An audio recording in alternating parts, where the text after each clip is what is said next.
r/EntitledParents. Episode 1. There's no happy ending to this one.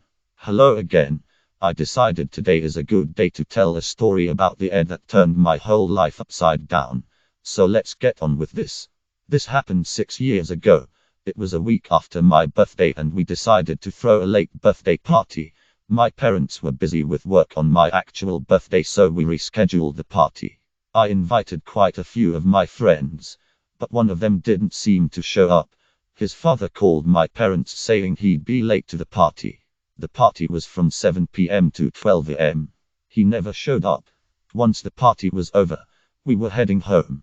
We're about 5 or 10 minutes from Oslo, 'cause we had the party at our lodge just outside the city, and talking about how fun the party was. That conversation was cut short when a vehicle drifted into our lane and collided with us. I blacked out. When I woke up in a hospital bed, I started to panic, but the doctor that was running tests on me to make sure I'm okay told me to calm down and that I was alright. After about 20 to 30 minutes of questioning and small tests, I asked the big question. Me, sir, where are my parents? The doctor basically froze there for 10 seconds and responded, and I'll never forget what he told me. Op, I'm so sorry, but your parents didn't survive the crash. My parents were deceased.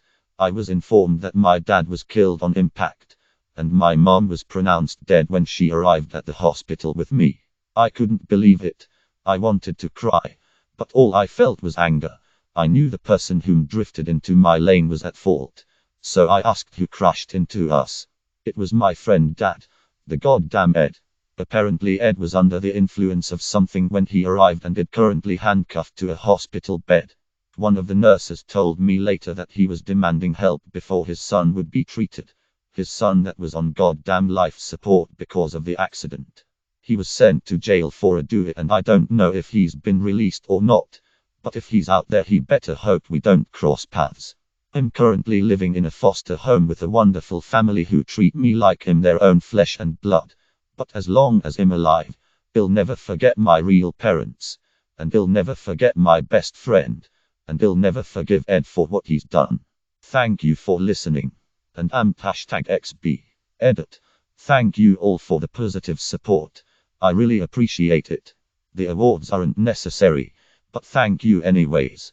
For all of you wondering, my friend did pass away 3 days after the accident, and I don't know if the father has been charged with more than due, but there is a high probability that he was charged with manslaughter. And yes, I do hope he's still rotting in a jail cell. He shouldn't be allowed to walk the streets, if he is at all. Woman asks me to watch her dog just for a second as she runs to her car and brings it up to the outside of the grocery store. She was stealing it for her son. A woman came up to me as I was waiting for friends outside the grocery store bus stop. She asked me to please hold her dog since it was an excitable puppy and she needed to get her car over to pick it up. I was confused, but because I like to think I'm helpful, I agreed and held the leash. As the woman booked it to her car and began heading over with it, another woman started running up, crying and extremely distressed. She said it was her dog Buddha, and the dog reacted with happiness and excitement to see her, and she knelt to hug him. I knew immediately this was her dog even before she took out her phone to show me many pictures of her and this same dog. The woman in the car pulled up slowly and rolled down the window. The following conversations are paraphrased. That woman isn't allowed near my son's dog anymore because she's well and keeps trying to steal him. There was a younger boy in the back of the car yelling, "My dog, I want my dog, I want my dog," you said. She has picture evidence that this is obviously her dog. I explained. This woman is unwell. That is our dog, Patch. The woman hugging the dog then proceeded to flip the collar inside out. Written in permanent marker was Buddha. I told the woman in the car the dog was named Buddha and was not hers.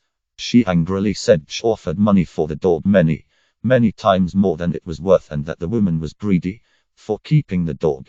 I told the woman she could walk with me if she wanted, and we headed away for a while as the mother finally drove off because she couldn't drive to the places we walked. It was fucking surreal. I did not take pictures, but the dog is a black and white peppered border collie. Entitled Mom tells me to put clothes on my toddler daughter because her teenage son was getting turned on. I was playing with my 4-year-old daughter in my backyard. It was warm, so I was splashing water on her. We have an unfenced yard, so several neighbors could see if they were looking out their window. A few moments later, walks up to me. You are disgusting. Me.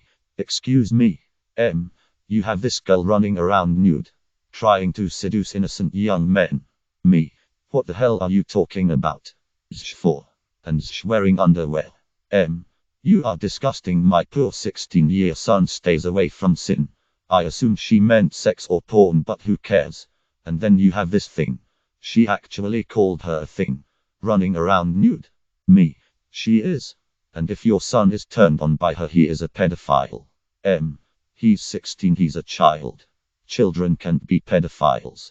If you don't put clothes on her, I'm going to call CPS. About 20 minutes the cops came to my home. My daughter was napping by this time. The officer said he got a call about a child prostitution ring. I explained everything to the officer and he agreed that the woman was insane. I asked if I could file a report against her son for watching my daughter and he said there was nothing they could do. But we built a fence later that week.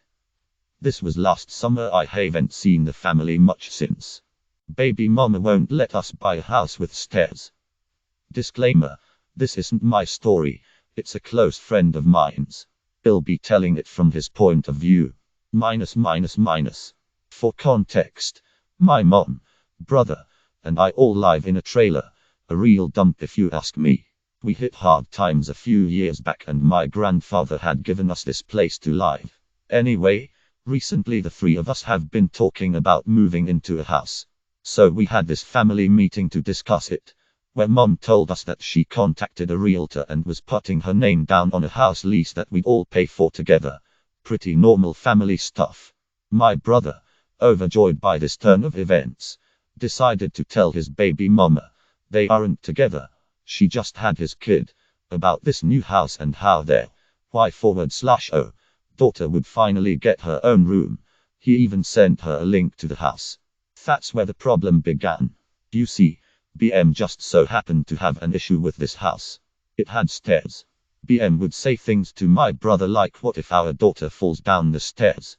She proceeded to freak out on the entire family, saying how dangerous this house was and how we couldn't move into a house with stairs.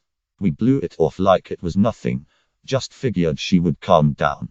Little did we know that she would actually call up the realtor and tell them a whole sob story about how bad we were and how we shouldn't be able to get this house, to the point that the realtor wanted all of our names on the lease and to charge us an extra couple $100 just to do that.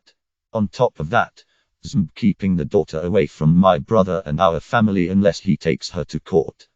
Not letting us see her at all, because apparently we're irresponsible people. All because we want to live in a house with stairs. So yeah, she screwed us over. Update. I wanted to make some additions. 1- I shall note that daughter is a pretty healthy and intelligent kid. 2- we did tell BM about the baby gates. According to her, that was just unacceptable. She thinks daughter is too smart and could work around them. Yet she thinks daughter's not capable of climbing stairs. 3- we agree that BM is being pretty manipulative by keeping daughter away from brother. Not used to not getting her way, and just had to throw a fit when no one in the family would take her side. 4- mom broke her deal with the realtor as soon as they asked for more money. We don't know when the court will take place. It could be in a few weeks, or months. But we'll still do our best to keep you updated.